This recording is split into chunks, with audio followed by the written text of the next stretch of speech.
He stood backstage, clutching a worn-out guitar that had seen more winters than applause. His hands trembled, not from fear, but from the weight of memories. His name was Eli.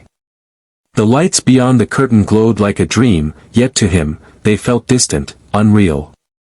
All his life he had sung for people who barely noticed, on subway platforms, under bridges, in the cold wind where coins clattered into his old hat.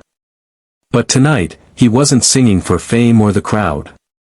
He was singing for the woman who once believed in him when the world didn't, his mother. The voice from backstage shouted, "Next contestant." Eli inhaled deeply, his eyes lifting upward. "If you can hear me, Mom," he whispered, "this is for you." As he stepped into the blinding lights, the audience murmured, unimpressed by the sight of a shabby boy with a cracked guitar. Then, the first note left his lips, soft, trembling, raw. The air changed.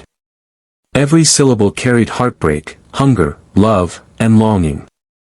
His voice wasn't polished, but it was pure. It wasn't perfect, but it was true.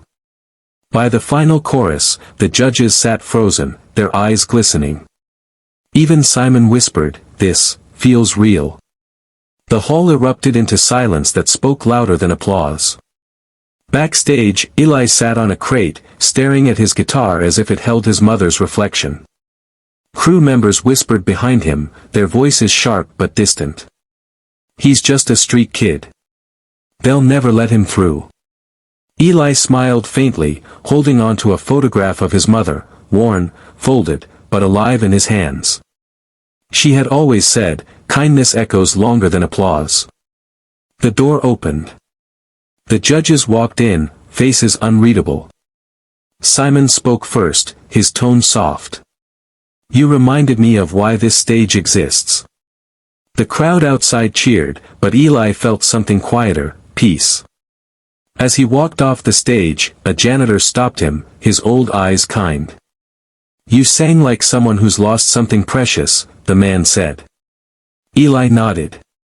"I did." The janitor smiled, handing him a tiny box. "Someone left this for you."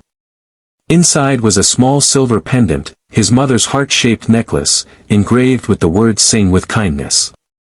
Eli's hands shook. Years ago, his mother had sold it to buy his first guitar strings. He clutched it to his chest, tears filling his eyes. Somehow, kindness had found its way home. The world woke up to Eli the next morning. Videos of his audition flooded every corner of the internet. Comments poured in, "The boy who sang with soul." Strangers cried watching him, saying his voice felt like home. But while fame searched for him, Eli searched for something else, the person who had returned his mother's pendant. He walked through shelters, alleys, and bus stations, asking questions no one could answer.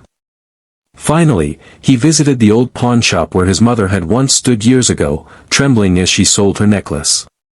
The owner recognized it immediately. "A woman came in last week," he said quietly. "She had tired eyes, said she never stopped listening to her boy. She left this for you." Eli's heart nearly stopped. She's gone," he whispered. The man nodded. Eli stepped outside, the pendant warm in his palm. He tilted his head toward the sky. "Thank you, Mom." That night, he returned to the same street corner where he once begged. Now, he played for strangers, not for money but for hearts. When he finished, a little girl approached, holding a note that said, "Your song made my dad hug me again." Eli smiled through tears. That, he thought, was the real golden buzzer. Weeks later, he was invited back for the grand finale. The stadium lights flared, and thousands screamed his name, but Eli searched only for one empty seat, the one his mother would have sat in. As the host announced his name, he stepped forward, clutching the pendant, whispering, "This one's for you." He began singing a melody born from grief and gratitude, his voice trembling but strong. Midway through, the giant screen behind him flickered to life. The audience gasped. A video appeared, grainy footage of his mother, mopping the very hallways where he once sang as a boy.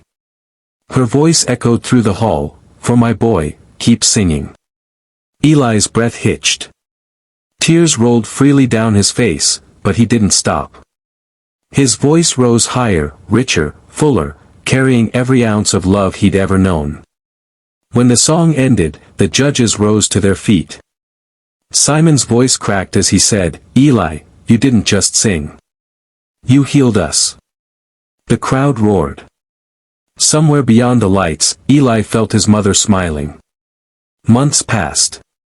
Eli turned down fame and contracts, choosing instead to build something his mother would have loved, a small music school named the Heart Note, where children from poor families could learn for free.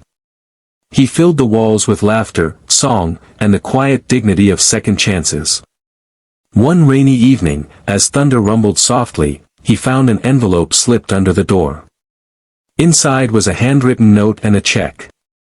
The note read, "From a judge who believes kindness deserves an encore." Signed simply, Simon. Eli smiled, tears mixing with the rain.